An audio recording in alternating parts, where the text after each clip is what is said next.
Posse, Packer Nation. Welcome to another episode of Packcast, the podcast where you don't have to be a Packers fan, but it sure does help. I'm your host, Tom. I hope Aaron Donald doesn't destroy my hopes and dreams. Grossi, and today, we are previewing the divisional round matchup at Lambeau Field, which again, the fact that it's not a night game is an abomination to all things football, but that's okay. And so, to help us preview the LA Rams versus the Green Bay Packers, we got a man who I like to refer to as Mr. Worldwide, because it doesn't matter if he's in LA. It doesn't matter if he's Germany. We got Trent from Rams Talk. Trent, thanks for coming on, buddy. Hey, thanks for having me, Tom. This is a blast. I'm so pumped. Listen, we got the background going on. You're in SoFi. It's a beautiful thing. And yeah, I'm ecstatic to have you. And one of the things that you were highly recommended by the Rams subreddit, and I was like, "Ooh, we gotta go," because I don't know if you know this. Me and the Rams subreddit, I got a special place in my heart, because that years ago, so that was about 6 years ago. That was the first episode. I grabbed somebody from that subreddit.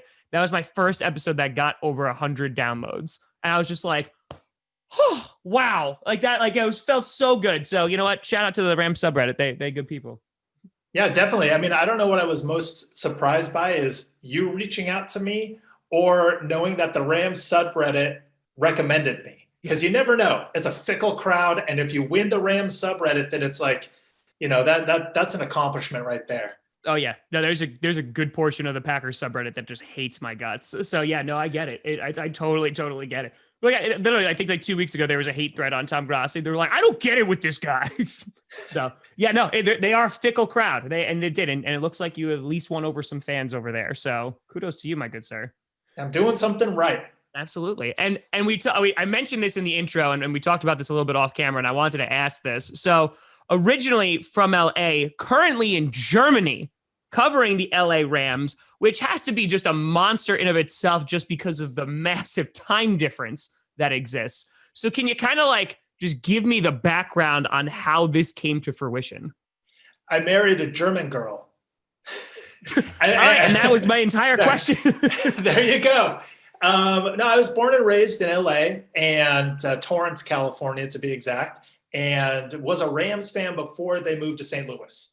So I remember going to games back then at the Anaheim when they sucked, and staying with them while they sucked. Greatest show on turf for a couple of years. Then they sucked up until Sean McVay. So it's been a lot of suck. Yeah. But then when I moved to Germany for a better life and took a year off from Rams Talk, but back in it now. And I'm 9 hours ahead of LA time, Pacific time.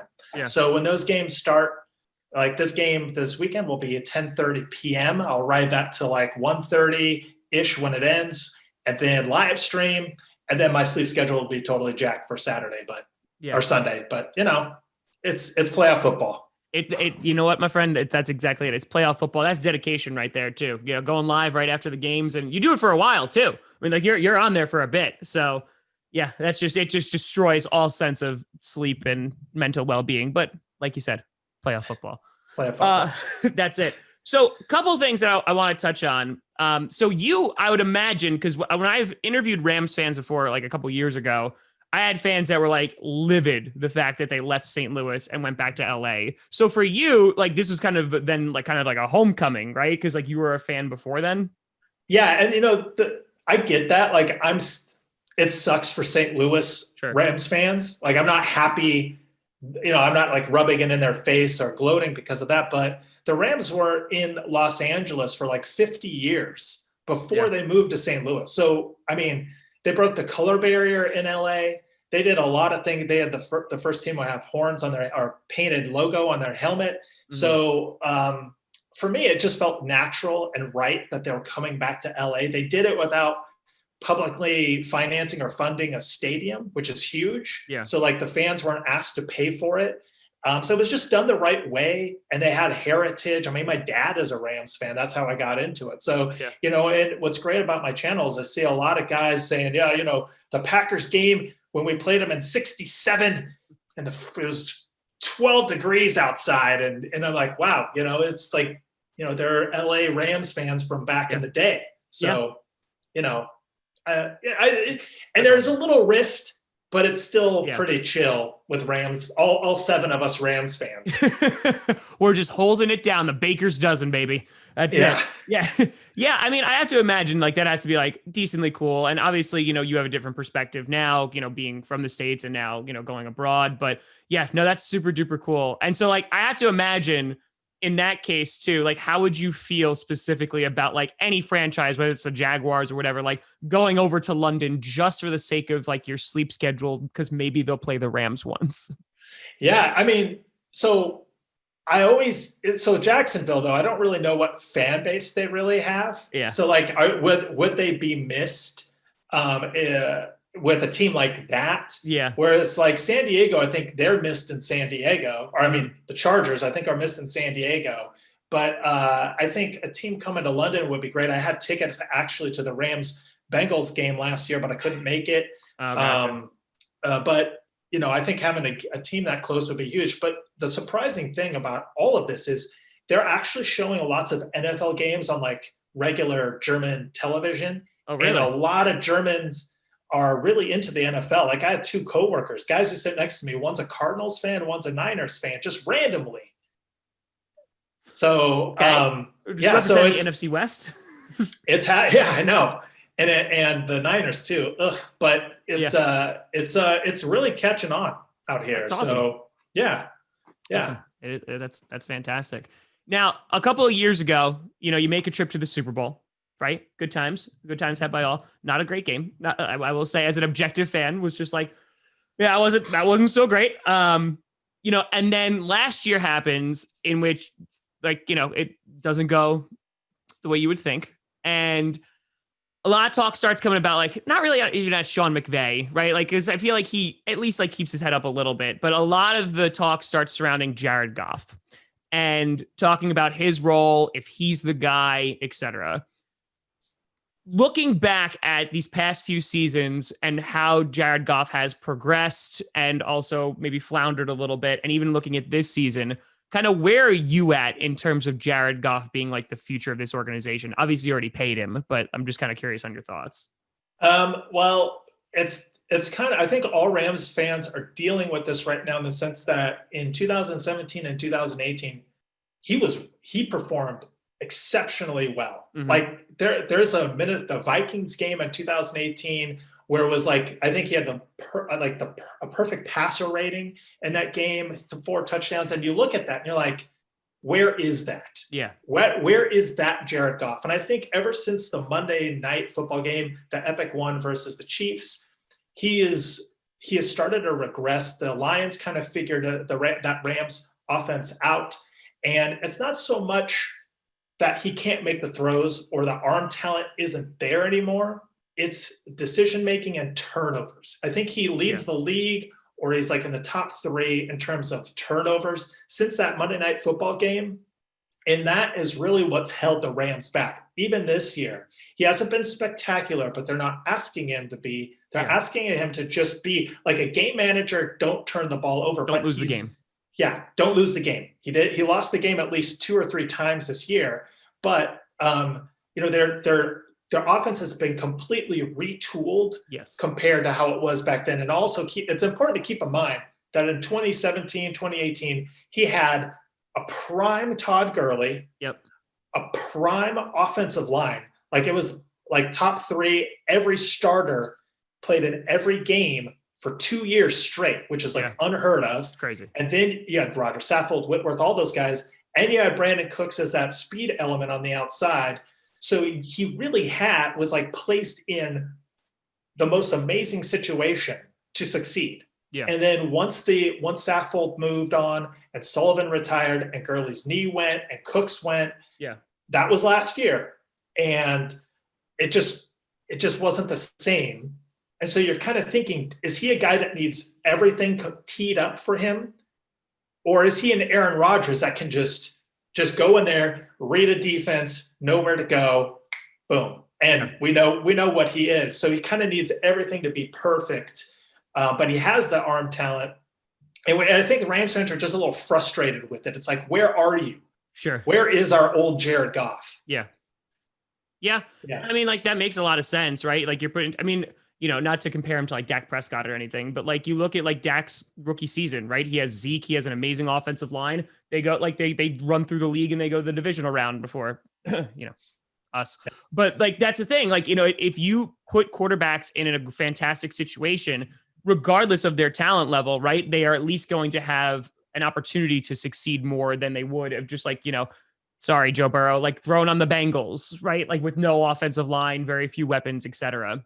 And I think for Goff, now it's just a matter of just like, okay, like you knew what success was, so now it's time to like adapt, to whatever you have now. And that's when like the power running game comes in. Cam Akers last week was really good for you guys.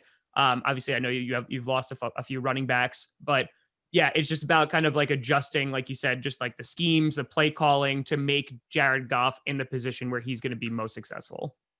Yeah, and I think the league is trending to these quarterbacks that can make plays with their feet or extend plays with their feet. And Goff is one of these. I don't want to say relics, but there aren't many quarterbacks who have the Jared Goff style. Yeah, and I think as a Rams fan and all Rams fans, when you look at Deshaun Watson wanting to leave Houston, yeah, and you just think, like hypothetically, if you put Deshaun Watson on the Rams, that's a Super Bowl team. yes, You put Aaron Rodgers on the Rams, that's a Super Bowl team. That's a favorite. yeah. And so you look at the Rams and the offense and everything they have, and really it's Jared Goff is kind of that one iffy part that's holding it back from being a Super Bowl team, really. Even though they still won 9 games when he played. Yeah. He didn't play the final game because he was out with the thumb, and they won that. But he still won 9 games this year. He won 9 games last year. They go to the playoffs last year if Greg Zuerlein makes a kick against Seattle. Yeah. The year before. So I mean, you look at his record and it's like insane, but it's just there's something missing. Yeah. So just getting over that hump. I get you. Yeah.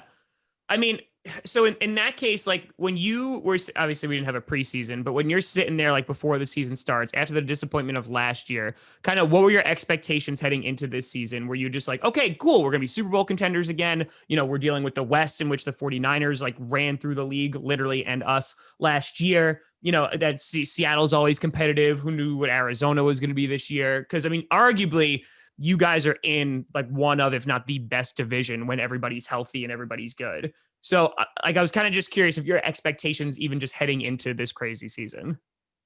So it's actually kind of interesting you just brought that up, because where they're at now is exactly where I thought they would be. I thought they would be 10-6. Perfect. And they're 10-6. And I thought they're 10-6 with a possibility for 11-5. And then do some damage in the playoffs. But I mean, I didn't think that they were a Super Bowl favorite. Yeah. I do think though that the NFC is kind of wide open.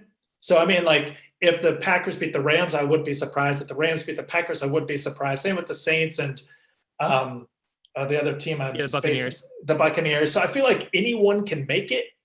Oh.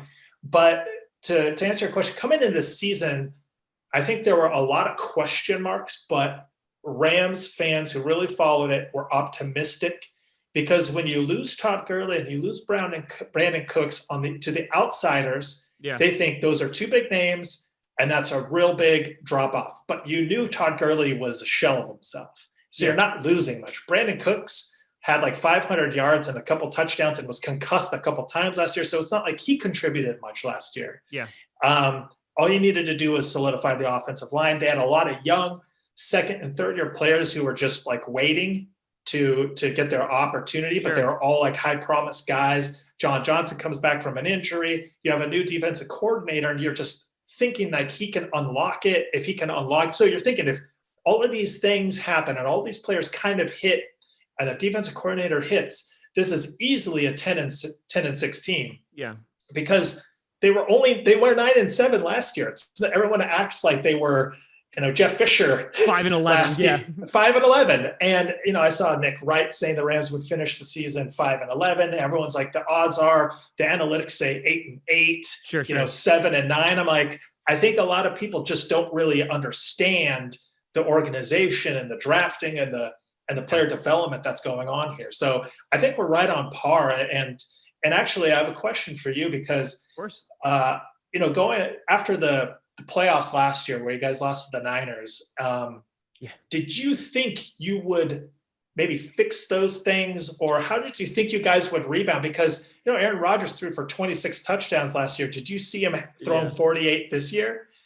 Yes, that's a fantastic question. So to answer your first question, did I think they were going to fix it? Like, I don't know, actually stop the run? Yeah, I thought they might have addressed that a little bit. We did get Kamal Martin in the 5th, who has shown some flashes. I'm really happy about that. Obviously, we didn't expect this, but an undrafted free agent, Chris Barnes, linebacker, has come in, and that's been good. We did go and get Christian Kirksey from the Browns, who has been okay. Like, it's like he had a big play.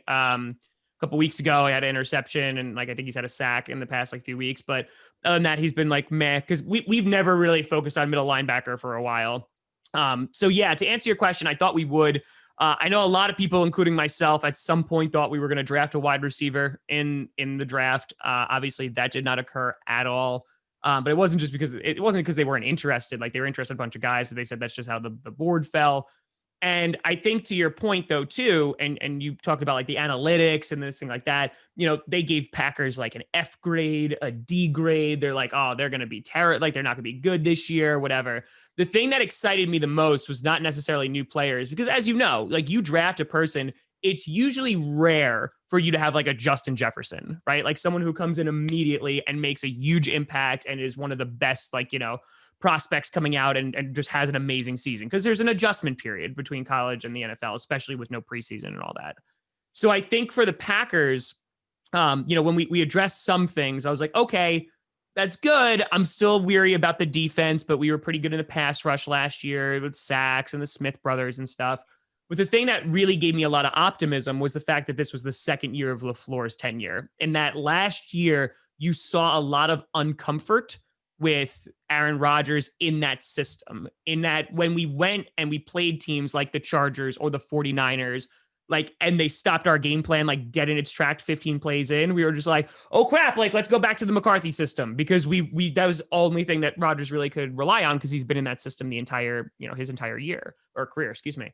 So I think that's what I was most excited about. It's Matt LaFleur really putting the stamp on this team, and he's done that. And I think that what has made Aaron Rodgers so successful is that, one, he doesn't have to do it all by himself. He has a great running game behind him. And on top of that, he's been more of a pocket passer as of late, and he's just getting the ball out quickly, and he's been successful with that. It's scheming guys open rather than, all right, Aaron, you're going to run around for 20 seconds and try to find Devontae Adams open. He can still do that, obviously, but the fact that that's not required of him has been tremendously beneficial to why he's going to be the MVP this year. Yeah, and what kind of impact has Jordan Love had this year? Yeah, you know what? Really a great guy. Honestly, I was reading this in the Packers subreddit. Could be offensive rookie of the year, considering he's really pushed Aaron Rodgers to play at an MVP level. But yeah, listen, I bought me my Jordan Love mini helmet that's signed. I'd call that an investment. That's the nest egg there. Yeah, I mean, listen, a lot of people were. Here's the thing. I'm not surprised they took him. I'm surprised they took him when they did, that they traded up for him and they did that. And I think that Jordan Love is now in a position where he can, if he doesn't succeed, it's going to be due to no fault of the Green Bay Packers, because he gets to sit behind for at least a few seasons behind, a first ballot Hall of Famer. So it's the same thing they did with Aaron Rodgers. Yeah, I mean, and I think that, look at Jimmy G. He was sitting behind Brady for a while. I think, as opposed to being thrown into the fire. I just had to throw that out there for obvious reasons. Listen, I would have been disappointed if you didn't, but I mean, people forget, Patrick Mahomes did the same thing though. He sat behind Alex Smith, and that makes a big difference. I'm sure Patrick Mahomes still would have been amazing, but and this is a conversation I always think about, and I brought up even a few times this season. You look at the quarterbacks who have fizzled out of this league, and it's so crazy to think, if they weren't thrown immediately into the fire, what do they look like? Right. But that's also one of the caveats of the NFL. Usually the best player goes to the worst teams. And that's just something that they have to deal with. That's why, honestly, I was shocked when Tua actually started over Fitzpatrick, because I was like, no, keep him go. Literally have Tua sit there for a year and just learn everything he can. Maybe he plays a couple snaps and that's it. But yeah, That's just me. That's the old school me. Yeah, I mean, I think the Dolphins. No, I'm with you. I'm totally with you. Yeah. And I think with the Dolphins, they were just flying high and thinking that they had it all figured out. But yeah, I mean, you look at Joe Burrow, he gets beat up. I mean, Sam Bradford got his ass kicked. So I mean, anytime every team you can mentor. I mean, Goff had Case Keenum to study behind for like 5-6 games. Yep.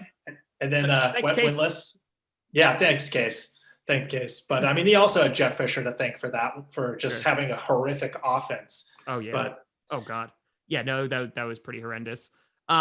So heading into this game in particular, the big storylines that have been circling around is obviously, your pass rush featuring one Mr. Aaron Donald against our offensive line, who is missing our all-pro left tackle, David Bakhtiari. When we went out and got Jared Valdir from the Colts, which is just amazing that he literally was like in the playoffs, got booted from the playoffs, and is like, I'm back in the playoffs now. So that's just phenomenal. Provide some depth there. Jalen Ramsey and Devontae Adams, which I am so ridiculously excited to see because that's just gonna be a really, really fun matchup.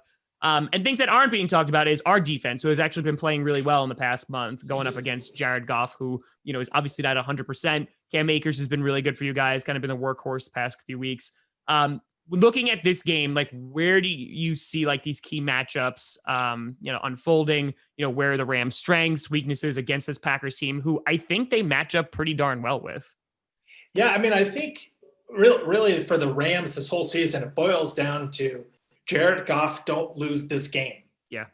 So the defense has been lights out. And granted, so this is the ultimate rubber meets the road of best defense versus best offense. Yeah. So I've, as a Rams fan, I've learned the hard way when you grade a show on turf, you get stopped in the Super Bowl one year. Yeah. They were even slowed down in the playoffs the year that they won it because they won against Tampa Bay defense. And so the good defenses really have something to say. And I think Brandon Staley is a very unique coordinator but on the opposite side, Aaron Rodgers is so cerebral and he really gets it. And it's hard. I mean, I saw that Tampa Bay game this year and I was like, what? He's just had an off game, I guess. Yeah.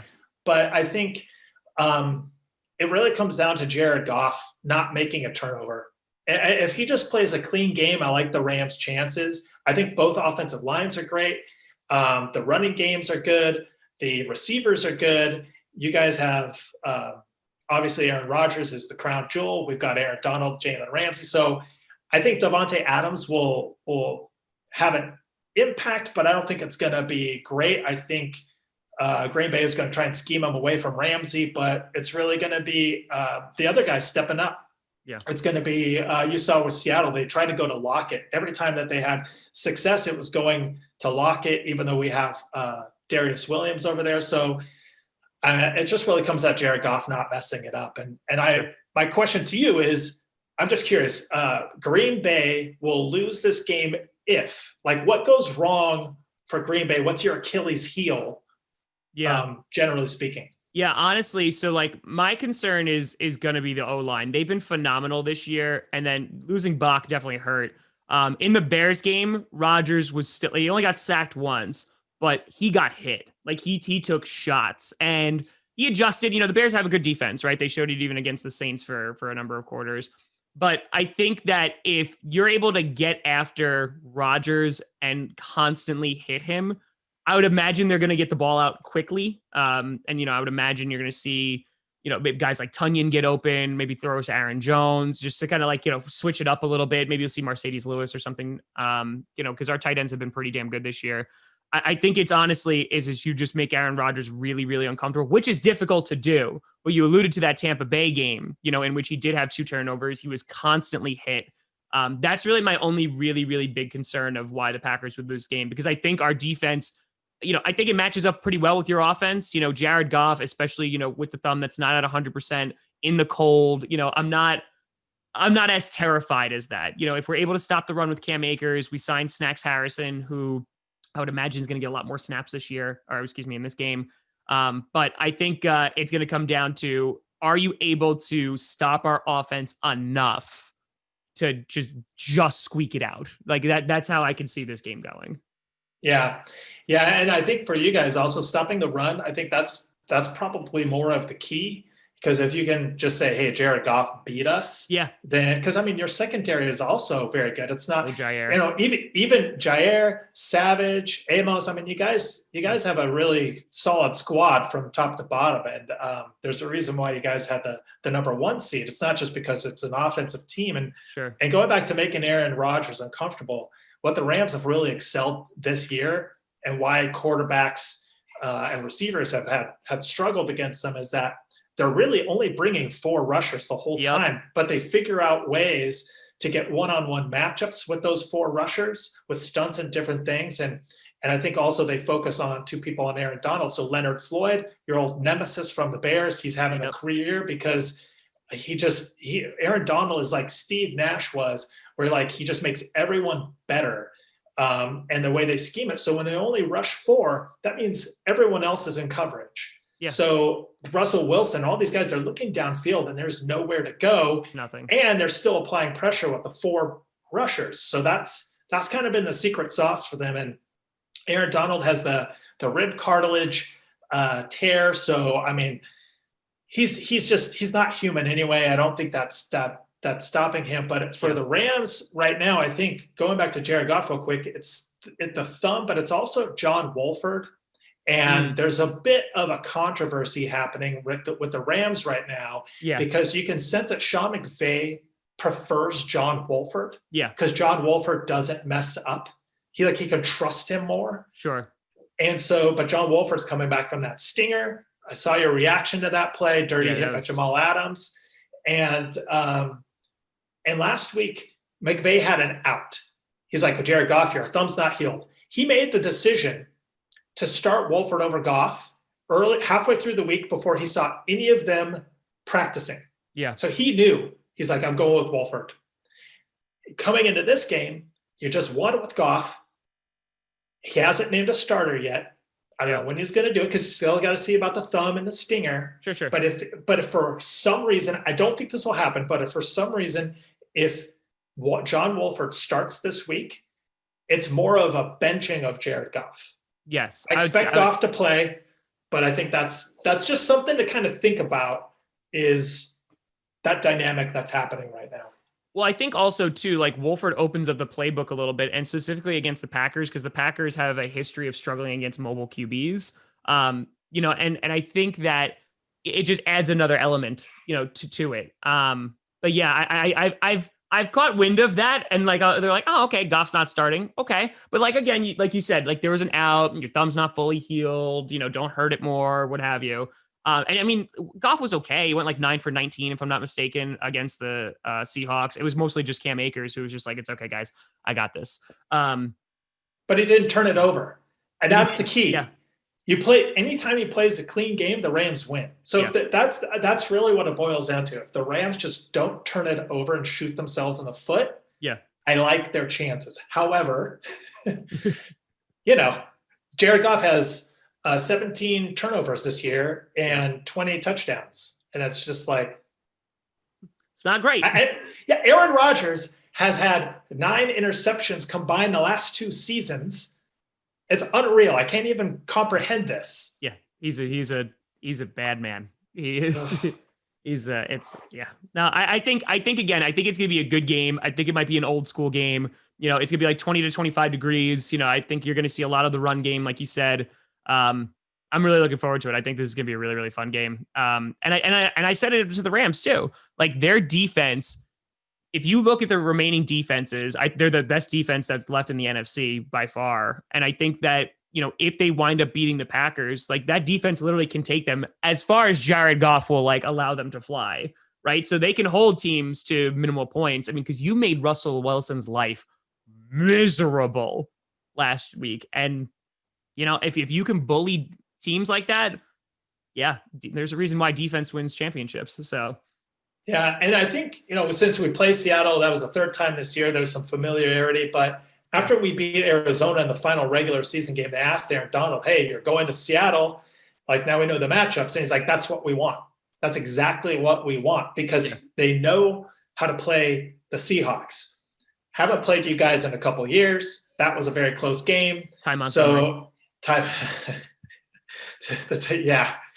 And what he was cut like that week, right? He was gone. Like he literally was just like, all right, guys, I'm gonna head out. Like right from that play, it was just like, I'm just gonna leave. And listen, kudos to the guy. A couple weeks ago when the Saints had no running backs, he rushed for over 100 yards. So kudos to him. But yeah, no, that was a bad one. That was a bad. Who is okay? I know who your kicker is, but do you feel confident with your kicking game or your special teams? Our special teams is trash. I think they're ranked 29th in the league. I mean, we haven't not had anything going. So the problem is last year we wound up bringing in Tyler Ervin late in the season. Before that, we had negative return yards. So like that's how bad it was in like the punting game and stuff. It was bad. And now fast forward, Ervin has dealt with some injuries and stuff like that. We've had Malik Taylor back there, who is, doesn't really see the field very often. We've had Ervin back there. We signed Tavon Austin. We were like, oh yeah, okay. He fumbled. So like he fumbled in that game and against the Bears. So I was like, okay, so he got pulled. So yeah, Mason Crosby's been good. J.K. Scott goes either way, but yeah, our return game has been non-existent. That is by far the weakest part. And Sean McVay kind of even alluded to it. There was kind of an ongoing joke amongst Packers Twitter. Like they were asking McVay and he was like praising the Packers offense. He's like, they're so good. They're so lethal. And then the defense, and he's like, they're a really underrated group, what have you. And then asked about special teams. And he literally pauses and goes, well, anytime you go 13-3, like completely ignores the question of like, that because it is like the special teams is bad. And it really comes down to, can you fair catch the ball? Great. Can you bring us out to the 25? That's all I want you to do. Like that's literally like my bar right now. And if you could get to that bar, don't have to exceed it. Just get there. I'm a happy person. Yeah, and that's exactly how it is with the Rams. Because the Rams punt return team this year, it was Cooper Kupp, who had never done it before and had some fumbles. And then it was Nasipa Webster, who was like a depth wide receiver. Yeah, it's Taylor. It's like we went into the season without like a dedicated punt returner. Yeah. And it's just crazy. And our punt return and kickoff returns really have not been great, even our coverage on punt return. So, I mean, I think it's bad versus bad. Yes. with our punt, with our kick. However, Johnny Hecker, our punter, is an all-pro. And then our kicker, Matt Gay, a guy we signed off the couch like 7 games ago, has been money. He's scored 30 points in the last 3 games. Yeah. So he's been a find, but he's been kicking in domes and not so cold weather. So we'll see how that affects him. Cause he was on Tampa Bay last year. So he didn't even have a lot of cold weather opportunities. Yeah. I mean, and that's heading into this postseason. That was the one thing that I stressed the most, because Packers fans are very weary about we don't have a great we don't have a great track record with first round buys. Obviously we beat the Seahawks last year, but the 2011 season stands out to us of we get knocked out by the Giants, and there is something to be said about momentum from week to week and, not taking any time off. But I think just because, as you mentioned, whether it's Tampa, New Orleans, or you guys, those are either warm weather teams or dome teams. And so I was very much okay with it. And I was like, yeah, that's worth the number 1 seed, just to guarantee that they're coming in and playing in an environment that they're not used to. Because if it is a really, really close game, that might just be just enough to put them over the edge. Because you look at the Titans game, right? Titans game's incredibly, their defense is trash, but total power running game. Tannehill's been really great this year, and they got destroyed, and I don't doubt that at least some part of that is because of their playing in the cold.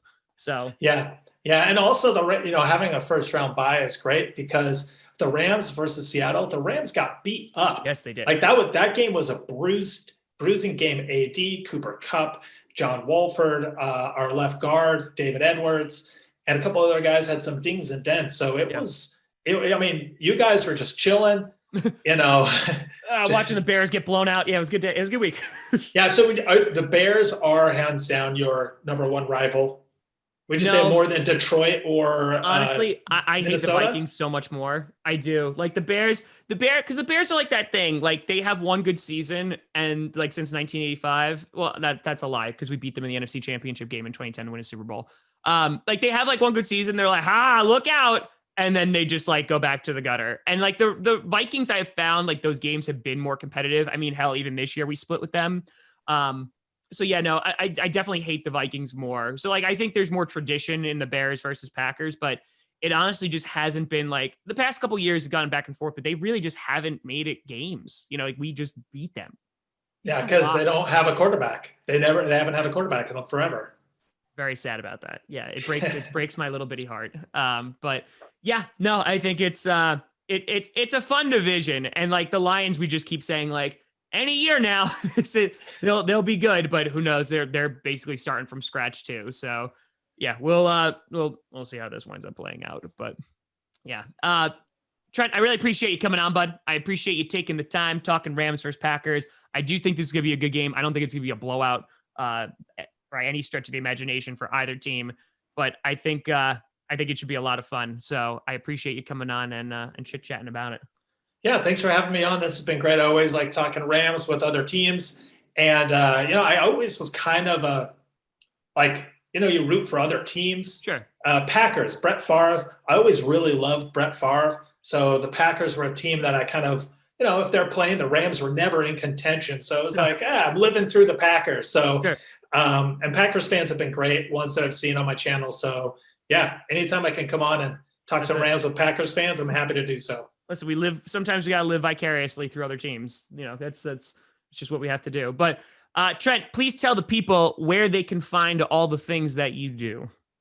So Christian Mingle, #1 spot. No, yeah, Christian. Okay, all right. Now, is that the one that premium or?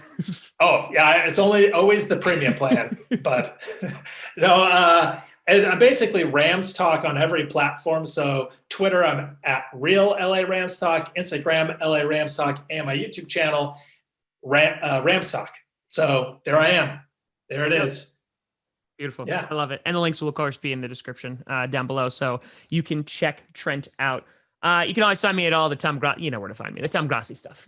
Just type it. I'll be there. Just waiting. But I appreciate you, Trent, for coming on. It should be a great game. I appreciate you all for watching. So I'm Tom Grossi. That's Trent. And as always, go Pack, go.